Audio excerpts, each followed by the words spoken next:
బ్రెజిల్లోని ఒక ఆవు కేవలం 3 రోజుల్లోనే 343 లీటర్ల పాలు ఉత్పత్తి చేసి ప్రపంచాన్ని ఆశ్చర్యపరిచింది. బ్రెజిల్లోని డెల్ఫిమ్ మోరిరా పట్టణంలో జరిగిన టోర్నమెంట్లో ఏవా ఎవ్రోస్ అనే ఈ ఆవు రోజుకు 114 లీటర్ల చొప్పున పాలిచ్చింది. సగటు ఉత్పత్తి కంటే ఇది చాలా రెట్లు ఎక్కువ.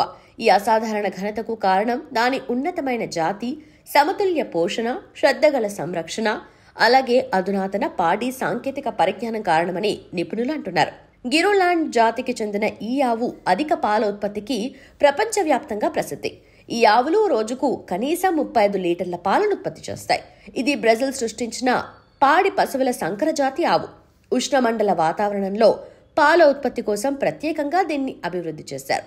ఇక మన దేశం విషయానికి వస్తే హోల్స్టెయిన్ ఫ్రిజియన్ జాతి ఆవులను పాల ఉత్పత్తికి పెంచుతారు. హర్యానాకు చెందిన సోనీ అనే ఈ జాతి ఆవు 24 గంటల్లో 87.7 లీటర్ల పాలను ఉత్పత్తి చేసి ఆసియా రికార్డును సొంతం చేసుకుంది. ఈ ఆవుల మాతృదేశం నెదర్లాండ్స్ అయినప్పటికీ ప్రపంచవ్యాప్తంగా విస్తరించి ఉన్నాయి. దీని పాలలోని బటర్ ఫ్యాట్ కంటెంట్ 3.3 నుండి 3.5% ఉంటుంది. జెర్సీ, బ్రౌన్ స్విస్ జాతులతో పోలిస్తే ఇది తక్కువ.